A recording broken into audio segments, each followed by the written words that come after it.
Hey! Hi, this is Dr. Christine. And Dr. Colin. And we are your co-hosts for the exciting new podcast called Love, Scrubs, and Stories, where we dive deep into the world of dating and relationships and go beyond the people wearing the white coats, the scrubs, and the stethoscopes.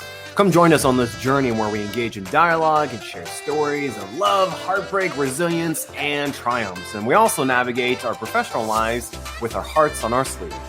Please remember to subscribe and hit the notification button to stay up to date on all future episodes. And we look forward to seeing you inside. Hello, everyone. Welcome to the Love, Scrubs, and Stories podcast, where we dive into all things dating and relationships and go into stories of love, heartbreak, triumph, resilience, and everything else in between from the lens of healthcare professionals. Whether you're single or in a committed relationship or somewhere in between, this podcast is for you.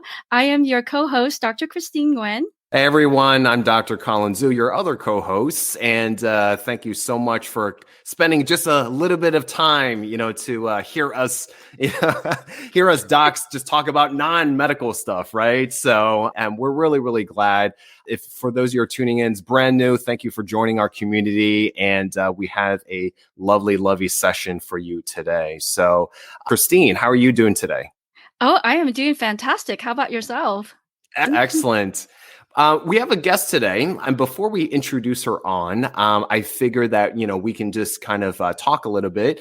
And, this revolves around, I guess my first question to you, Christine, is, have you ever been in a relationship where it's not really a good fit and it kind of, you need to end it, but you're in this situation where it's struggling, it's dragging, it's pulling at you. You feel, just energetically, emotionally drained.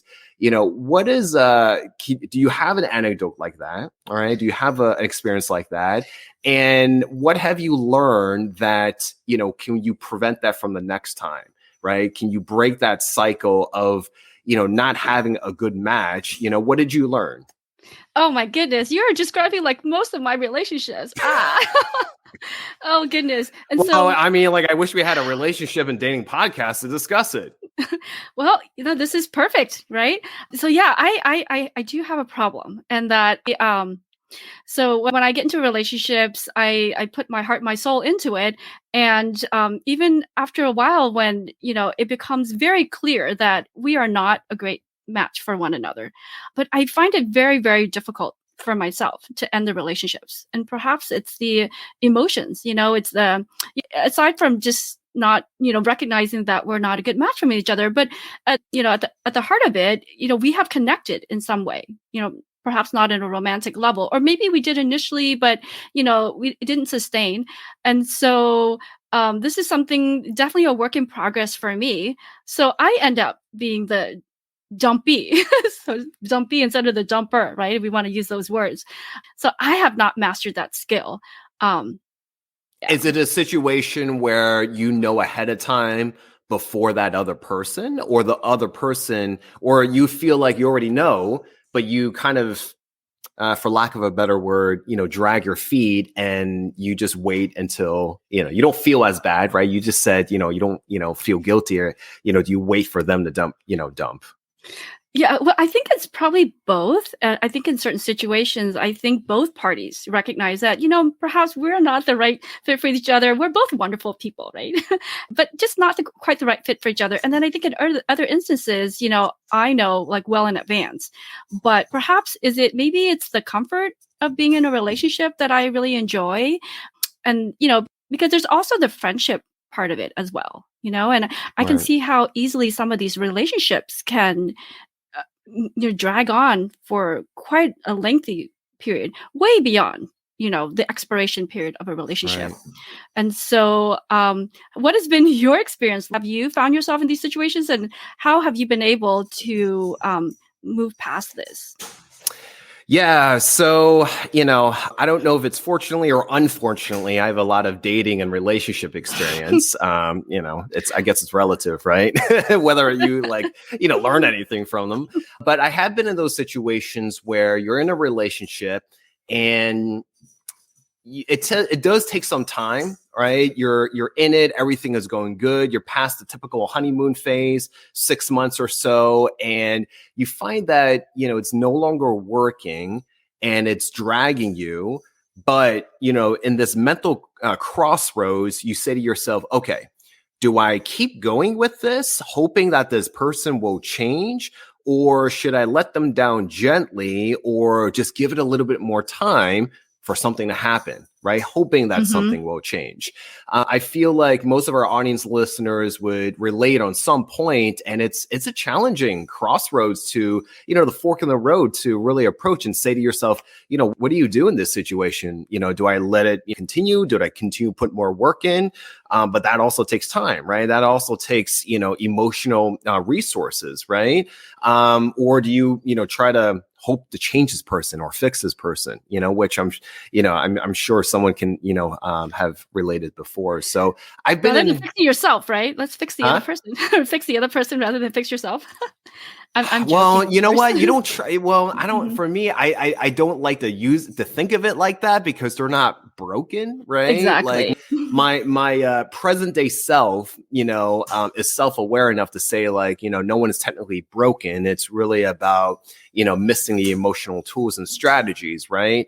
So I don't like to use words like that. It's more of how much more time do I need to invest in this, right? How much more of myself, So, yeah, I've been in both sides of the coin. So, and then also just recognizing, have you done the work in the relationship and invested enough time, right? How do you recognize at what point where should I invest in more time? And, right. And to see if we can see this through, because, all relationships have their ups and downs.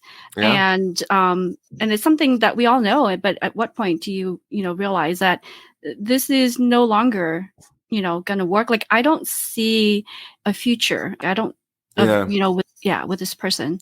So you know what? I'm more of a late bloomer. I've dated and had more relationships more so like during medical school and onward. So I'm more of a late bloomer. So I would say in terms of repeated experiences, I think the signs for myself become more present as I have more, relationship experiences. So it's hard to say, for other people, but, for me, I think the signs, the non-negotiables, the red flags, all these different things just kind of become more present as I gain more experience. But I'm more of a late bloomer. So I'm sure, other people might have other tools, but I don't want to keep going further because I want to bring on this, yes, awesome guest that we have here. Yeah, absolutely. So with that in mind, we have a wonderful, wonderful guest. Her name is Dr. Stefanie Huff.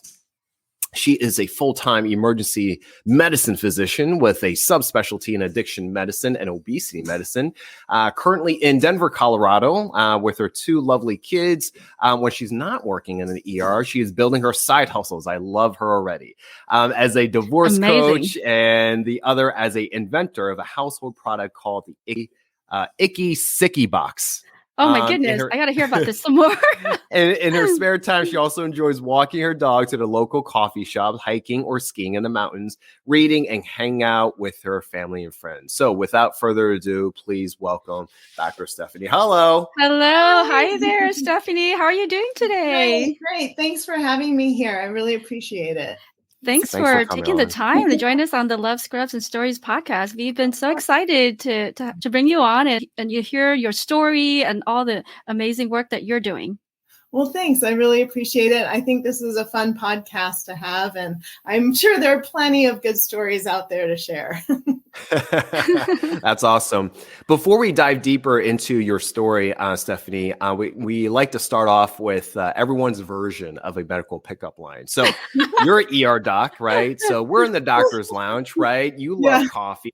Right? I don't know if you would bring your dog to the coffee, to the lounge, doctor's lounge of the ER, but you never know. So, and I'm standing on the counter and, you're like, there's a cute guy over there. Let me go say hi. He looks like he's a new guy on the shift, right? I've never seen him before, right? And you don't have anyone in your waiting room right now. So what is your medical pickup line? Yeah, you got some time. How do we put the moves on this newbie, this new doctor? I usually try to avoid in work relationships, especially in the ER, when you're like, the last thing you want to hear is like, do you come here often from an ER patient? But what I can remember is, as a med student, which was eons ago, was the guys seemed to very much take interest when we started learning about Kluver-Bucy syndrome. So maybe you don't remember that syndrome in particular, but it was the syndrome of hyperoral hypersexuality. And so I would probably say something along the lines of, "Hi, I'm Dr. Kluver-Bucy. How are you?" That's not the best idea. I would never actually use that, but that would be a fun one. That is bold. Yes. Yeah. If it's a rare syndrome, I mean, like they wouldn't even know it anyway, right? So right. Yeah. If they know what it is, then you've got a connection there. That's awesome. Yeah, so wonderful. I mean, you're so talented, like just, hearing your bio and just learning more about you. But let's kind of dive into why you're here today on this podcast. You have this such a unique story to share. Your prior relationship, you went the distance. It led to marriage, which unfortunately did not work out. And you've been divorced and you have 2 beautiful children. Can you kind of take us through your story and kind of share that experience and lessons that you've learned and kind of where you're at today? Sure, of course. Yes, I met my now ex-husband when I moved to Denver, right after I moved here. And we got married, after 2 years of being together, and had my daughter soon after, a year later. And I will say things were pretty rocky from the beginning. It was probably on my end more of I'm getting older and I just want to be married kind of a thing, because I was in my 30s. And, looking back, hindsight's 2020, that probably wasn't the smartest decision to make, but it is what it is. And I now have 2 beautiful children from that. I ended up divorcing my now ex-husband when my children were 3 and 1. So they were very little. And that was a very difficult decision to make, but it was the right decision for me at the time. And it was quite a struggle being a full-time emergency medicine doctor, having 2 little children that at the time, they were so little, they weren't with their dad 50-50 yet because they were so little. So I had to have night nannies, daycare, all sorts of help and support while I was still being a full-time ER doctor. And that really started to take its toll on me professionally and personally, trying to manage all of that. And so a couple years after my divorce, and it was also at the time that I was studying for my second board exam.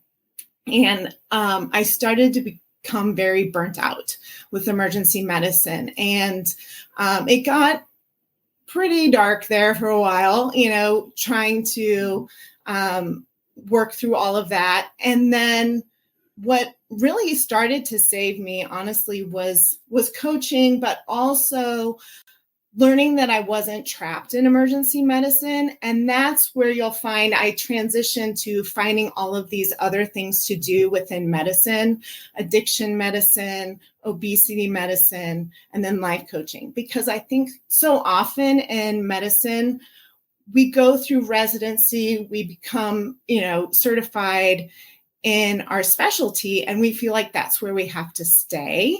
And you can start feeling very trapped. So not only was I feeling trapped in my marriage, then I was feeling trapped in emergency medicine, and it all started to pile up on itself.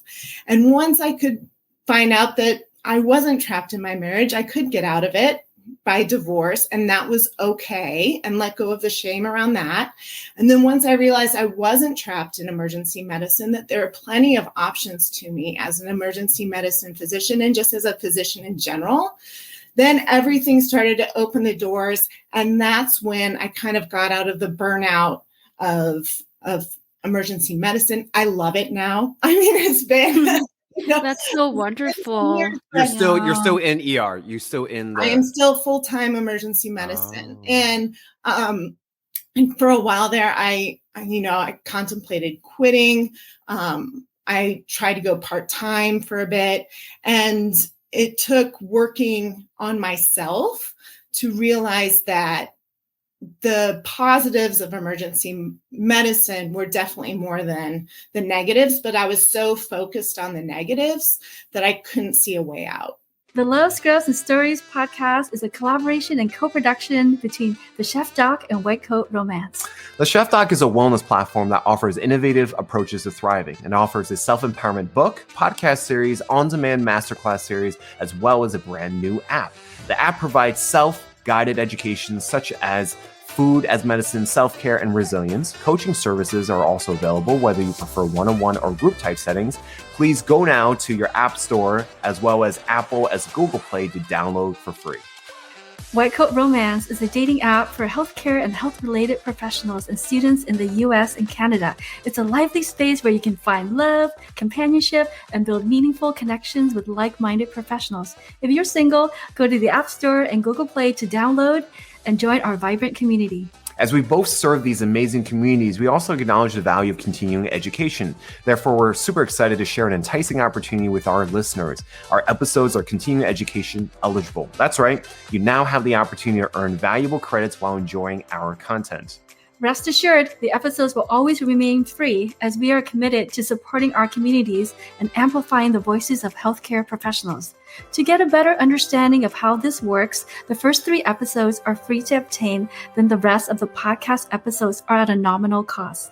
So you might be asking who can earn credits? Well, physicians, nurses, nurse practitioners, physicians associates, pharmacists, dentists, as well as dietitians and dietetic technicians. If you find yourself in need of CE credits, we kindly ask you to consider directing your CE funds towards supporting our cause. Your contribution would greatly help us nurture our podcast production and continue to bring you valuable content. We are deeply grateful for your support. From all of us here at Love, Scrubs, and Stories podcast, thank you so much for choosing us. And enjoy the rest of this episode. And so that's where the coaching came into. The coaching came in to help me rekindle my love of emergency medicine, along with, the openness to being in other relationships and moving on from my marriage. And then it also helped me with my relationship with my co-parent, my ex-husband. Yeah, you've been through so much, Stefanie. Thank you for sharing all that. You are so resilient. So if I may dial it back a little bit, at what point did you know that this relationship wasn't working for you, and how did you handle it? And, Colin and I, haven't, been through that experience. And so I think there's a lot, for us as well as our audience to learn from you on sort of like, how did you approach it, and how did you, and just general recommendations on how to go about, should, someone, go through this experience of needing to move on? Sure. My older sister, she always had some great pieces of advice for me. And the one thing that she used to always tell me was, if it's a maybe, it's a no.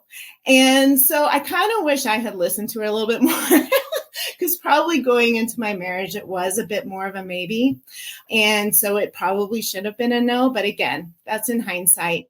But maybe in terms of what, like the person not being a match for you, or what was if you're not like 100% on board with this person, you really shouldn't be marrying that person.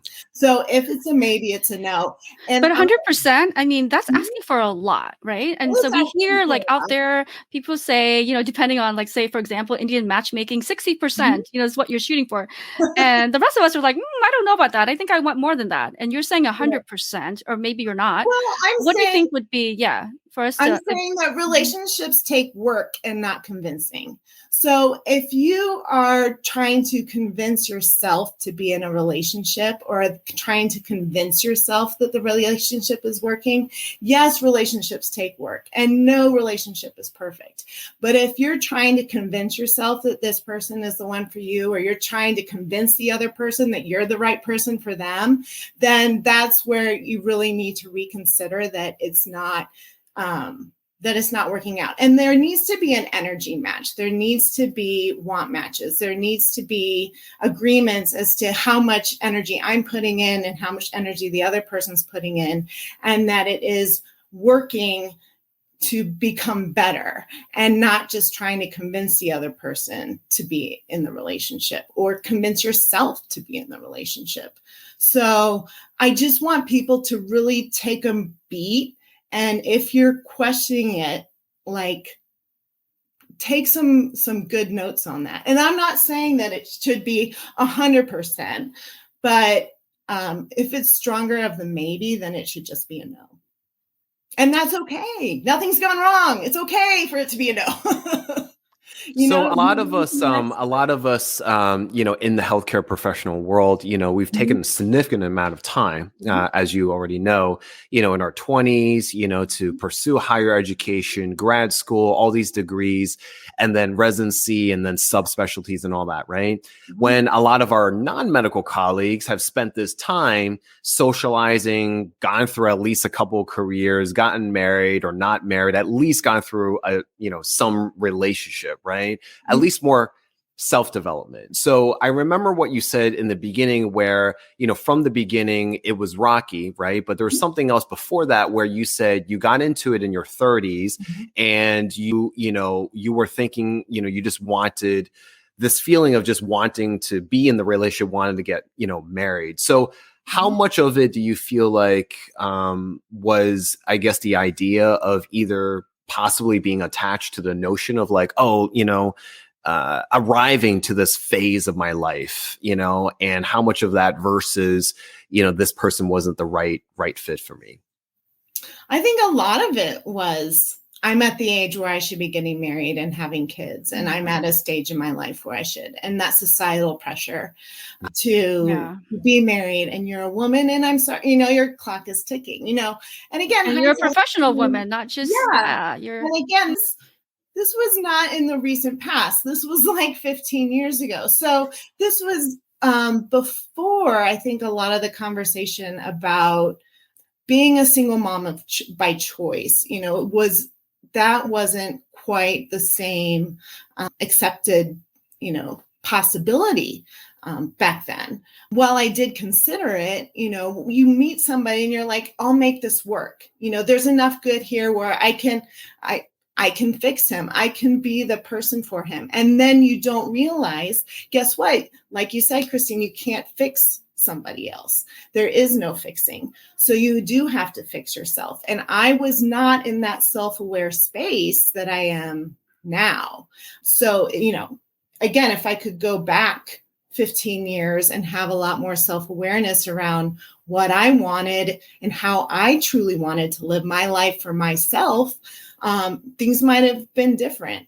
But I do think there was a lot of societal pressure given my age. And absolutely. And yeah, I think for sure. Now you can really decide if that's what you want or not, but there is still that pressure there too.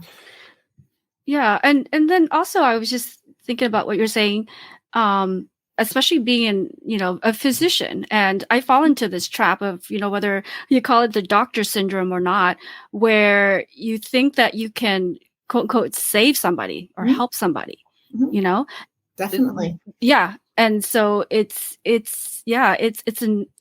definitely doesn't benefit you or the other person. Yeah, You know? you're totally right. And so we see a lot of these relationships, and unfortunately, the reality is that on average, the divorce rate is 50% on average, in the country. And is it higher among healthcare physicians and high level healthcare professionals? Do you know? I don't know off, the numbers off the top of my head, but I will say that going through med school and residency and work afterwards, I saw a lot of my females colleagues going through divorce, and that kind of prepared me going into marriage. So I did get a prenup for my marriage, because seeing these high achieving women going through divorce and having to pay a lot of money because they were high earners, they were the breadwinners. So that did give me a different approach to my marriage that I might not have had otherwise. So yeah, I had a prenup going into my marriage. Can you go through? So that was a new question that I just got generated in my head. So if I so gave many you questions, like so many topics we can dive into. Bring it on. Yes. if I gave you a DeLorean, right, to go back in time to before the divorce happened, and you were right around that time of meeting this person, but still feeling a little bit rocky, right? So you're in that point. Knowing what you know now, would you have taken the DeLorean, tell your younger version not to do it, or B, work at it, but seek out these resources for your self-awareness? Because there's a couple of things that we're talking about here. The actual match, right? Actually match with the right person. And then 2, we've talked about the coaching aspect, or the self-coaching in this regard, of gaining that awareness. You have mentioned that a couple of times. So would you have taken the DeLorean and say to yourself, don't do this, don't proceed with this? Or B, given her your younger version those tools to say, like, hey, it's going to be rocky, but I think with these tools and strategies and what have accumulated, you'll be all right. Right. Well, I think that's a little hard to say because of my 2 children. I would never do anything to change that. I have my 2 amazing kids. What I would probably do is my ex-husband still has amazing qualities about him. I totally know why we connected, why we matched. And, there was the possibility that there could have been a longer lasting marriage, maybe not. But, we're both in better places now, even though we went through some really, really rough years and still continue to have our challenges.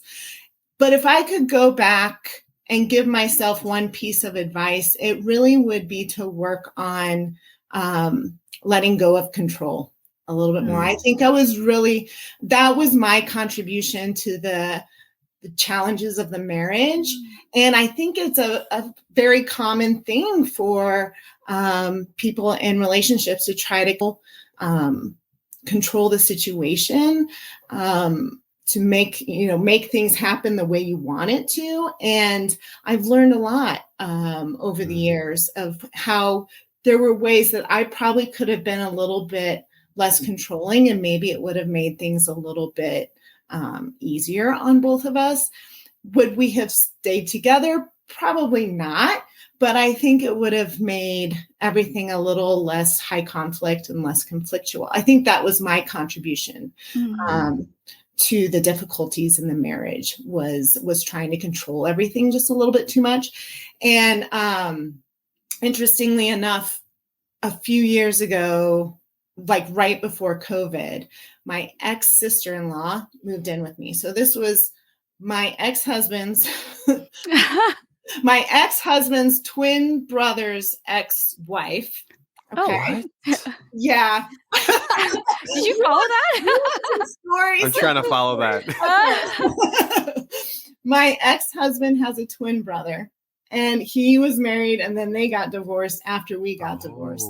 So my ex-husband's twin brother's ex-wife, so my ex-sister-in-law, she moved in with me with her 2 kids. And initially we thought it was just going to be like a month or 2. It ended up being 2.5 years.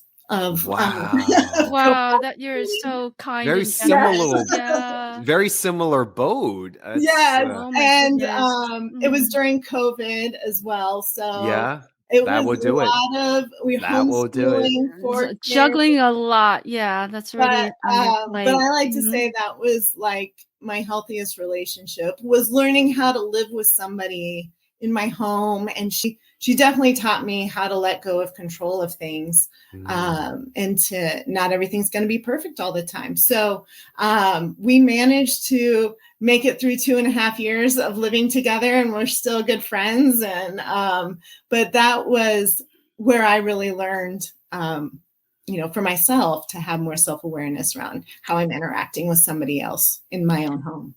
Yeah, that's so wonderful, Stephanie, that you've done all this introspection and just recognize, your part in the relationship. And I think it helps, as we move on to our future relationships. So my question for you now is, where are you at today? What has your experience been post-divorce, with dating and relationships, especially because you have your 2 beautiful children? I mean, it's because you've been married for a length of time, and here you are, please share with us your experience post-divorce. Well, I've been divorced now about 9 years, so I've had my time out. I've been divorced longer than I was married, but what kind of my journey with dating after divorce was, when I first started getting back into dating, I would say it was for spite, which isn't the best reason to get on the dating apps. So I saw my ex and his new girlfriend at the pool with my kids, and it upset me. And so I decided to start dating. So I got on all the apps and started dating, and I met a very nice man, and we dated for a couple of months. And then I just realized, I'm like, I am not ready for this. I have too much going on. I have 2 young kids. And so I stopped dating and went off the apps for a couple years, maybe went back on once more. But for the most part, I've come to realize, that dating really does take work and energy, and is a time commitment to, really give yourself to somebody else and to allow them to get to know you, and you have to get to know them. And so most of the dating that I've been doing has just been organic, meeting people or people from my past, like an old boyfriend from medical school, and just reconnecting with with people right, because now we're in different places in life, and perhaps things that may have not worked out in the past doesn't mean that it has potential to work, when we're at a different place in life. Yeah. And so for me, dating should be fun and interesting, and it is when I have it come up, but it's not something that I actively pursue, because most of my attention is given to my kids, my work, my businesses. And it just wouldn't be fair, I don't think, for me to try to have a relationship with someone else when I'm already kind of spread across so much else. I'm not opposed to it. I'm just not actively seeking it out myself. Now, I always reserve the right to change my mind. Next week, I might be on a dating app. I always reserve the right to change my mind. But as of right now, or by the time this episode airs, you never know. Yeah. So. Yeah. But I think, dating after divorce, you really have to make sure that you're in the right headspace, that you're doing it for the right reasons for yourself, and that you do have the time and the energy to put into it. And that doesn't mean that you have to go into it finding a serious relationship. You can also go just to find, a friend. It's always nice to have friends of the opposite sex that you can hang out with. And I'm always open for that too. I don't think it has to be, a true relationship or just friendship. It can be what you want it to be. Thank you for sharing that. My question to you, and looking at time and being cognizant and, valuing your time, with you and, in this phase, you're coaching, you're specifically divorce coaching. And so people that are listening, in a similar boat or, transitioning through a challenging time like divorce, what are the biggest hurdles that people face mentally and emotionally that for you, that you've come in out of the other side that you could give to them, whether it's like in the form of a reassurance or, something like, what would you say to people like transitioning through that time that you were 8 to 9 years ago that you can impart for them? Well, the name of my business is Figure Life Out. And the reason the name of my business is Figure Life Out is because my mantra is, I'll figure it out. And that's what I want people to really understand, is that no matter what happens in your life, have the confidence in yourself that you'll be able to figure it out and get through it. And that's really the main thing. So if you're in a relationship that's challenging, I'll figure it out. If you're not sure if you want to get into dating or not, that's okay. I'll figure it out. And so that's the phrase that I go to. That's my mantra, is if I don't know what to do, I'll figure it out.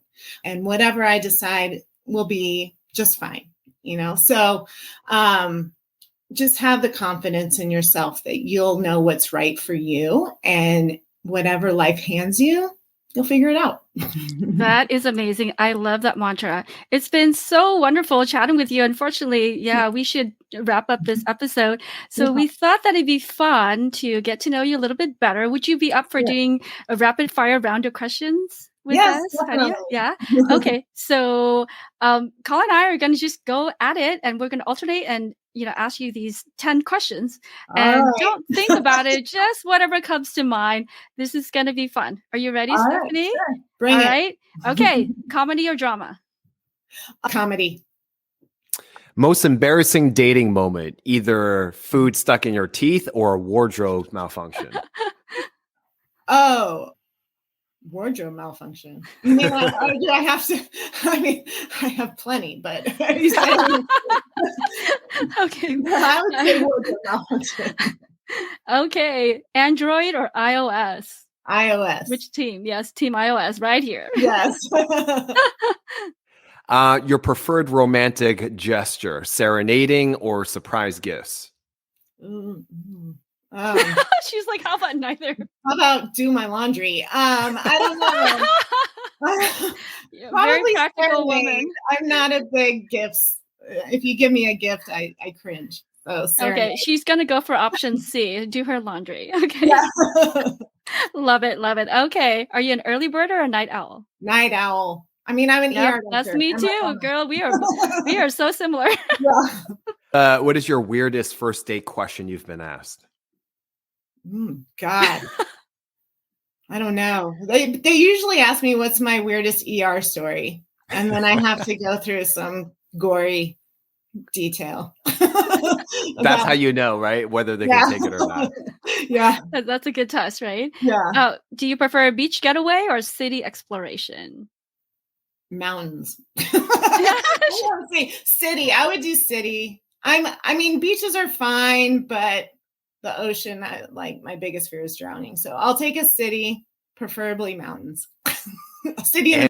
And finally, are you more of an active listener or a great conversationalist? Oh, God. I am a conversationalist, but I need to work on my listening. So I try to listen. I need to listen more. That's an important part of it, but I probably talk too much. Awesome.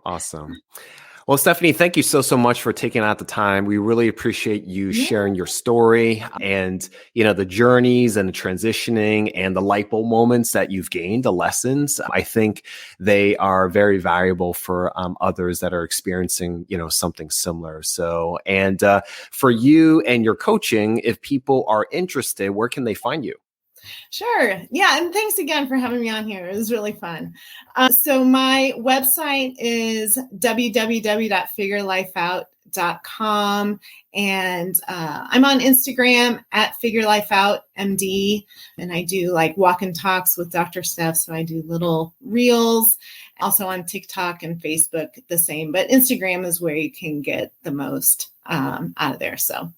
That's wonderful. Awesome. Or they could reach out to you and then see if there's a potential Of course. for a romantic relationship. You never know. So all the above, you never know. And we're going to see you on Shark Tank real soon. So. That's right. Yes. Yes. Mark it. So wonderful. So glad. Thanks so Well, much. thank you so much for coming in. On behalf of my, co-host Christine, thank you so much for watching this episode. If you like this, please comment and subscribe. And if you feel like if this is a benefit for someone else, please let them know. And until then, please say goodbye to Dr. Stefanie. Bye. Thanks, Bye. Christine. Thanks, Colin. Take care. Hey guys, thank you so much for watching and listening to this channel. If you enjoyed this, please like, comment, and subscribe. And if you felt like this was a benefit for someone else, please let them know as well. As a reminder, this channel does not offer medical advice. All opinions expressed are ours and our guests only. It is for general informational purposes only and does not replace professional healthcare services. Please consult your own healthcare provider for any medical issues you may have. Until the next episode, whether you're in and out of your scrubs, Please remember to love yourself and others and lead with kindness. bye.